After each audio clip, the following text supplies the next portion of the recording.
Welcome to the Savvy Dentist podcast with Dr. Jesse Green, the show where great dentistry meets great business. Listen in each week as we bring you an inspiring person who will share their story, ideas and business techniques to help you create a practice and a life you love. And now introducing your host, Dr. Jesse Green. Hello everyone, it's Jesse Green here. Welcome back to SavvyDentist.com and to the Savvy Dentist podcast. It's wonderful to have your company for another episode of the show. Now today I'm talking to Danielle Levy, and Danielle and I are talking all about the role of the integrator. Now the integrator is a term that comes from a book called Traction. And of course, a more common term for that would be Chief Operating Officer. And in dentistry, we might even use the word practice manager. But in this conversation, we talk a lot about the stages of growth of a business, what the role of the practice manager or integrator might be, how to develop those skills in there, and what the relationship is like between the practice manager and the owner of the business. Now, whether you're a dentist that wants to stay on the tools and just do dentistry, but do the dentistry that you love and more of it, or maybe you're the type of dentist who wants to get off the tools and be the CEO of the business, this conversation is going to be really important, because if you want to build a business that takes you towards your goals, you want to have a team around you. And of course, having that right-hand person is critical to your success. And in this conversation, we talk about a bunch of things that will help you on that journey. So there's a couple of resources that Danielle mentioned on the podcast. And the first one is called the Blind Spot Identifier. And the second one is a guide to delegating better. And so I'm going to put those links in the show notes. So all you need to do is come across to the SavvyDentist.com website, find the episode. We'll put these links in the show notes. And so download those resources and they'll help you on your journey as well. So for now, let's get into our conversation with Danielle. I hope you enjoyed this as much as I enjoyed recording it. Here she is. Danielle Levy, thank you so much for taking the time to come and join us on the Savvy Dentist podcast. And you're coming to us all the way from Boston. How are you? I'm great. Thank you for having me. It's great to get to meet you. And I've been looking forward to this conversation for quite some time. Danielle, you've got a really interesting process that you help people with and work with people about bringing operations into place. And I've read a lot of your material on your website and some of the other resources there. And you really are that integrator type of person, almost like a COO who helps bring order and structure to business. And I'm curious to understand how you found your way into that role, because I would imagine that when you were a little girl growing up, you probably maybe didn't kind of go, you know what, I'm going to be an integrator one day. That sounds like a thing I'll put on my career form. And so I wondered if we could just explore what an integrator really is, what a COO does, and why that's important, but specifically how you got to that point in your life to go down that path. Sure. So I had a very successful corporate career in some of the most popular agencies, digital agencies here in the Boston area, just the most sought after places to work for that were doing the best design work, the best ad agency work, just the best of the best. And I did that for nearly 20 years. And I got really burnt out, and I went to graduate school, and I had a milestone birthday. And I said, I'm so tired. I've been working all the time. I need to do something fun. My girlfriends, I had a couple of them lined up, and they all couldn't make it for one reason or another. And I said, well, I'm going to go on this adventure alone. And I ended up in the Midwestern part of the country at what was much like a summer camp for adults. But what I didn't realize was that they're women only. They were some of the biggest influencers in the online space that were there on a retreat as well. There I was to just celebrate a birthday. And I'm so thankful that I didn't know who these other guests were, because I would have been incredibly intimidated by them. And over 5 days of rock climbing and arts and crafts and all sorts of camp things, I got to know these people. And by the end of it, I had a great network there that launched the part 2 of my career. And I always just think what like an incredible thing that happened to me, right? Like I'm an introverted person who took a chance on a birthday, and I came out the other side with all of the possibilities. Encourage people to do the same, right? Like, just take those chances, right?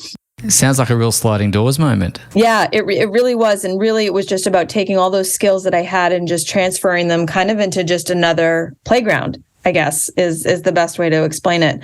And so my background is very much in project management. I've been a director of marketing operations. I've been a director of project management, really worked my way up all the different agencies. So it was just a very transferable set of skills for me. And your background, though, is you grew up in a dental family as well. So you've got that wonderful ability to kind of cross-pollinate those skills and understand how they apply to dentistry. So tell us a bit about your family upbringing. Dad was a dentist. Did you grow up helping Dad around the place? What was that like?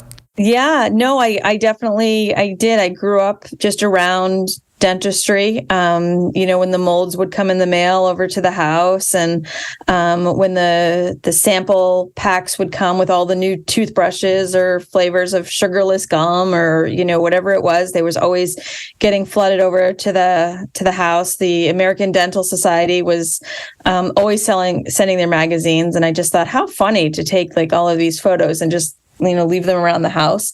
And then as I got older, those were my first jobs growing up, being the receptionist, learning how to file the insurance claims, doing sort of all of that front desk sort of stuff.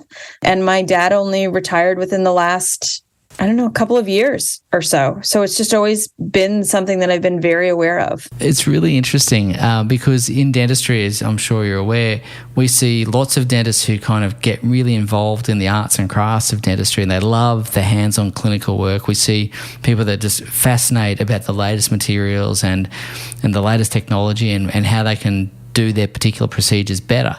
And then we see another cohort of dentists who love running the business, and they really enjoyed their clinical work for a while, but they also are happy to kind of step back from that and run the business. And I guess there's not just two different, A or B options. There's obviously a spectrum along there as well. I wanted to ask you, when it comes to dental practices and what you've seen with your dad and beyond in other industries, what are the common mistakes that you see going on from an operational point of view or from a systems point of view or just a general business point of view? What are the things you observe and you think, if I could whisper in their ear, this is what I'd want to tell them? Sure. I think most businesses originate out of some type of a passion project or passion, area of education or something like that. And I think what I would whisper to those founders is to really spend some time self-reflecting on what brings them joy and where they feel like they can make the greatest impact. And I don't think it's for me or anyone to say whether, dentists or any entrepreneur should choose to be more hands-on and in the art of what they're doing or choose to be in the seat of the CEO. I think the mistake would be trying to do both and doing both and thinking that you can do both well, rather than surrounding yourself with systems and process and people that can help you make your greatest impact in whichever lane that might be. I think that's really, really good advice. And one of the things I often see is you see dentists trying to wear both hats, and you see what I call dentistry by day, CEO by night kind of methodology, and that's just a recipe for burnout. I've seen it a lot of times, and it's hard to juggle. It's almost impossible to juggle, but I really appreciate you saying that it's not up to any one of us to decide what the right path is for an individual, because there's many ways to be right, and it's about what brings you joy. So what actually is an integrator? Because it's a phrase that perhaps some people won't be familiar with. I know it's come from work of traction and the EOS system and so on like that. But could you just, for the purposes of this audience, explain what an integrator is, what they do, what their day-to-day responsibilities involve, and why that might be useful for a dental practice? Sure. So I simplify the definition to basically being the person that runs the business of the business. Yeah. It's the person that sees that vision, doesn't come up with the vision, doesn't design the business, but can get their head around what that business is and knows how to really solidify the business foundations and then figure out, what are the plans for growth and scale to the extent that the visionary, who's the counterpart to the integrator, wants the business to go. And so on a day-to-day basis, what does that look like on a day-to-day basis? I actually reverse engineer it is the way that I do it. I look at my business owners and the CEOs, and I say, what are the things that they need to be doing that only they can do in their role, whether it's the dentistry itself or whether it's being the CEO and doing only the CEO things. And then everything else falls to the integrator to figure out how to get it done. And that doesn't mean that the integrator is responsible for the doing. It's just that the integrator is responsible for making sure that it gets done. I had a background in the Navy many years ago, actually, Danielle, and it's really interesting. When I was on the ships traveling around doing dentistry, which is a great fun exercise, it was fantastic. And I was very lucky to be at sea during the 2 Gulf Wars. So it was a bit more booze cruise than Navy, but it was a lot of fun. But what was really interesting was the roles on the ships. And on the ship, you've got the captain of the ship who sets the strategy and the direction and, is in charge of the mission, so to speak. And then the second in charge is really the executive officer. And the executive officer is responsible for running the heads of departments, making sure that the weapons team are doing what they need to be doing, the mechanical engineering team are doing what they need to be doing, supply and logistics, and so on and so forth. And so I kind of wonder if there's a bit of a crossover or metaphor that works the same as that, that same sort of mentality. You've got your captain of the ship who's the visionary. You've got your integrator or the executive officer who makes sure that everything happens as it ought to. Do you see the word integrator and COO as interchangeable, or do you see those as different? I actually think it depends on the business. Okay. I have been in many online businesses that it is interchangeable. Yep. The other instances where I have seen a true CEO come in is when it has gone beyond a single service offering. For example, I was working for, and I'll loop back around to your question, but I was working for a digital marketing agency that figured out that they needed to develop their own proprietary software. And it was actually quite critical to bring in the COO to make sure that everything was aligned by bridging together the software and the agency together. And I think something like that in that instance was greater than what an integrator would handle. I think there can be a need for both. And I think there can be a single person that can do it really well. It just depends on the instance. No, that makes sense. But I did want to get back to what you were saying earlier about the captain of the ship.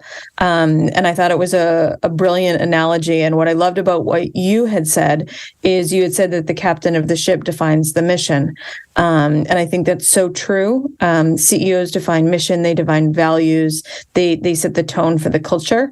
And I've never heard that analogy before with the ship, but it was just so absolutely spot on to the way that I think businesses need to be run. Thank you for giving me that perspective. I wanted to just shift gear for a second and talk about the natural stages of growth of a business. You've obviously got, some fairly well-defined stages of growth, launch, then a period of growth and development, then perhaps a period of scale, and a period of maturity, and maybe even exit at the end of the life cycle there.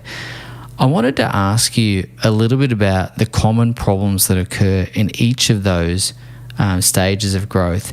And the reason I'm asking you that is because, again, in dental practice, you would have seen it in your father's practice, of course, is that a lot of people think that a dental practice is, it's a dental practice, therefore it's not a business, but it follows very similar principles and processes that a normal business would follow. And, what happens in other businesses happens exactly the same in dentistry. And this myth that we're somehow different, I think, is just that, a myth. And so I'd like to just ask you about those stages of growth, any particular challenges that you see or opportunities that you see at each of those stages, and again, the role of the integrator or operations manager in that particular life cycle. The analogy that I would use is a flight of stairs. As you're going, up in the maturity of your business, you're rising up a little bit, you're experiencing that growth. But I think the problematic step is that most companies don't slow down on that flat baseboard. Where they pause and they reset what their new foundation is before they take the next step in their growth. And it's interesting because a lot of the companies that I work with, one of the first things that we do is we try to stabilize the company. But what companies don't realize is when you've experienced a tremendous amount of growth, you actually then go ahead and break all of the processes and the procedures. And then you need to, rebuild and, establish that strong baseline again. So as exciting as it is to go from that immature phase to, that high scale, you really need to pause in between each phase, restabilize, and then go ahead to the next step. Why do you think people miss the pause? What's happening there? The growth and the excitement and the concern for opportunity loss and oftentimes it's not until you look in your until they look in their rear view mirror to realize what has happened, that they realize that they should have paused, or the tremendous power of the trajectory that they've been put into. In that particular area, obviously the main issue is not pausing. What sort of systems or processes or structures do you see starting to fray at the edges if you don't pause? Is it your operationals and your systems around how you do things? Is it your people part? Is it your marketing? What are the things that you traditionally see just come a bit unstuck? Sure. So there's a couple of things. So one, I always encourage my CEOs to look at whether they're running the business or whether the business is running them. Because if they can't be proactive with the business, that probably means things have come unraveled. The other thing that I always keep a keen eye on is metrics of the business, whether it's number of patients that have been seen, or number of hits to the website, or what's going on social media, or bottom line profitability, or whatever the KPIs are that are in the business. If there are trends that are off from where that they should be, that means that something is broken, and it needs to be diagnosed to figure out what is off track and how to get it back on track. Yeah, okay. I guess I'm just having a few thoughts about practice managers and their role here. And one of the things that we often see, I don't know if it translates to the United States at all or not, but in Australia we often see practice managers stepping into a role of practice. I suppose people step into the role of practice manager before they're really fully equipped to do it. And so typically you might see a young dental assistant who stays at the practice for a period of time, and for one reason or another they end up working the front desk. And then all of a sudden they get these extra responsibilities thrown at them, and they're now officially the practice manager but without any particular training and skills. One of the things I wanted to ask you is about how to grow an integrator. Or firstly, is it better to grow an integrator, or is it better to hire an integrator or COO versus growing an integrator through the business, having them come up through the ranks? And specifically, do you see any difference between a practice manager and an integrator? Because again, you're familiar with the dental world. Where do you see those critical shortfalls between practice manager and a true integrator? I think it genuinely depends on the size of the practice and the person in the seat. What I would really, really caution against is a lot of times folks that are homegrown are more kind of like unicorn types, like Frankenstein, and they do all the things. Yeah. And that's where they're going to be spread too thin, and they're not going to know how to make their greatest impact. So I would say whether you hire from the outside or whether you have someone in-house, just make sure that they have a detailed job description, that they understand like what their performance indicators are, where they can make their greatest impact. And it's quite common, I think, when people are with a business for a really long time that, Susie Q will take care of it, or Tom Smith will take care of it. But really, again, to take those milestones to pause and reflect on, just because the person has been doing it or they used to know how to do the thing, doesn't mean that they should continue to do all of those things. And so most important to me is not whether it's an in-house person or whether it's someone else is brought in, but that there's a clear lane of responsibility so that they're not tasked too thin and not doing a whole lot of things not very well. It's really interesting. Recently I was asked to write some training for practice managers. The people that asked me to write the training, I said, sure, well, to share with me some of the things you'd like me to cover on this particular training. And I got the laundry list of things to do. And I promise you, if I could find a person who could fulfill all those individual responsibilities on that list, I would hire them myself for a start.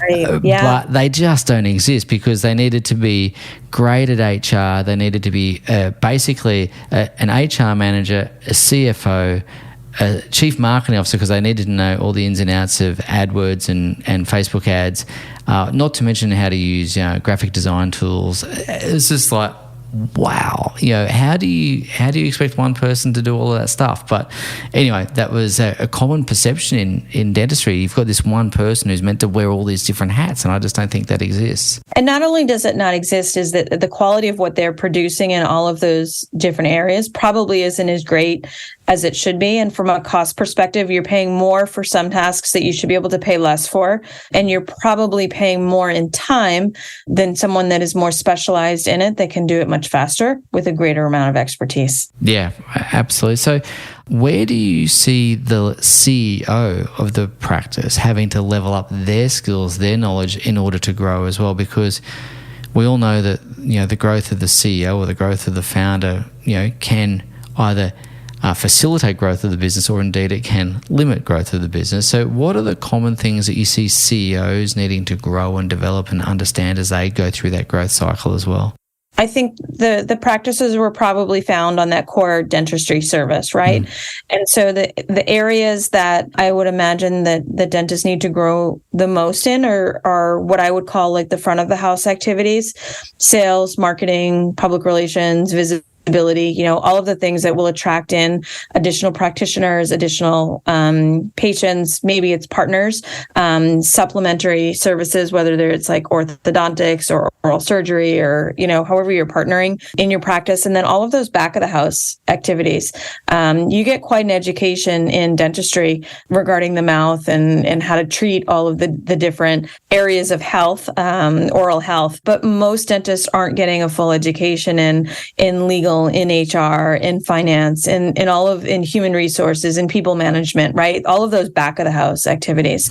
So I would really encourage, practice founders to really think about, like we were talking about at the top of the conversation, do they want to be a CEO or do they want to be a practitioner, and otherwise get help in the supporting areas by someone that's really trained in them. Yeah. And I'm wondering, I know you've worked with lots of different businesses over the years and in a whole array of different industries.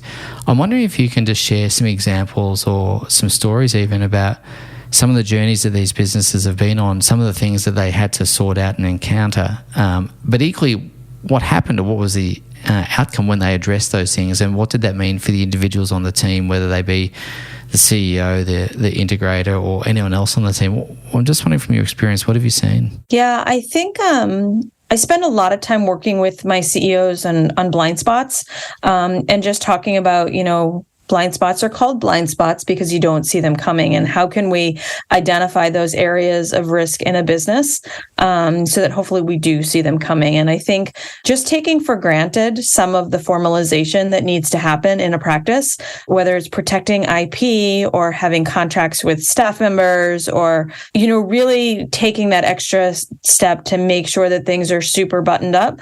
I've seen inadvertent mistakes or inadvertent lack of protection harm the companies that I've worked with in very, very significant ways. And so I just think it's very, very important to make sure that you understand, how to represent your business to the outside world to protect your IP and your business. And so once that was all done and everything was buttoned up, what did you see? Was it smooth operations? Was it greater profitability? Was it reduced stress levels for individuals? Was it clarity? What were the things that came out of all of that exercise? Yeah, I think there's greater confidence in how to do business. I think a lot of process and procedure came out of it. Checks and balances are always super important, but also just protection of the revenue streams, right? I was working with a CEO who had a full mastermind program of students, and one of the students essentially ripped off her program and published it as her own. And she did it as a very innocent thing. And this is what she learned. She was thinking it was a form of flattery, but it was a direct hit to the bottom line of my client, right? So for me, it's oftentimes, unfortunately, about mitigating risk that's detrimental to the business as much as it is streamlining and operationalizing and allowing additional growth. Coming back to the integrator role, on your website, I was really interested to see your Colby score, your Enneagram, your DISC profile, and all those sorts of things. And I wanted to ask you, do you think integrators are born, or do you think they're made? Oh, that's an interesting question. You know what? I think if I had to guess, I think for me, it's a little bit of both. Yeah. I think there's probably something to do with birth order there. Where are you in the birth order? Yeah. Are you youngest? First. You're first. Oh, okay. There we go. All right. Yep. But I also think I'm very much a product of the companies that I've come from. Yeah. Here in the States, we had the .com boom, late 90s. Yeah. That was a real intense period of working, and it was real intense. But I'll tell you, I'm a better business person for it, and I've got a lot thicker skin for it. And it really forced me in my now I'm dating myself, but in my early 20s, to be able to walk into a boardroom with a group of mainly businessmen that were significantly older than I was and have to command the room in a way to get things done. And that's been an invaluable, experience for me. So cool. Both. The reason I'm asking is I wanted to understand the essential qualities or traits that go into making a great integrator, practice manager, COO, or whatever. I'm just wondering if you could identify some of the things that have allowed you to be really successful in that role. And for the people listening to this podcast to go, maybe I can find someone who's got, some of these qualities. Maybe they won't have all of them, but again, as you say, not necessarily born or made, bit of both. But what are the essential ingredients that you think would, at least give someone a starting point? You need to have a curiosity to understand and a willingness to lead and be seen, but an open-mindedness to your team. And, one of the biggest mindset shifts that I have made is when I started realizing that I was serving the company and that I wasn't serving the person that was signing my checks. And as soon as I made that shift, I was able to operate at a much higher level than I had been able to before that. What was that mindset shift? What did that entail, and what was the difference that it made? Sure. So when I'm serving the business, I'm able to see the business and the decisions that need to get made for what they are. That means for me that I'm not always yesing or, agreeing with the CEO who has asked for the thing. Yeah. Now, at the end of the day, am I the business owner?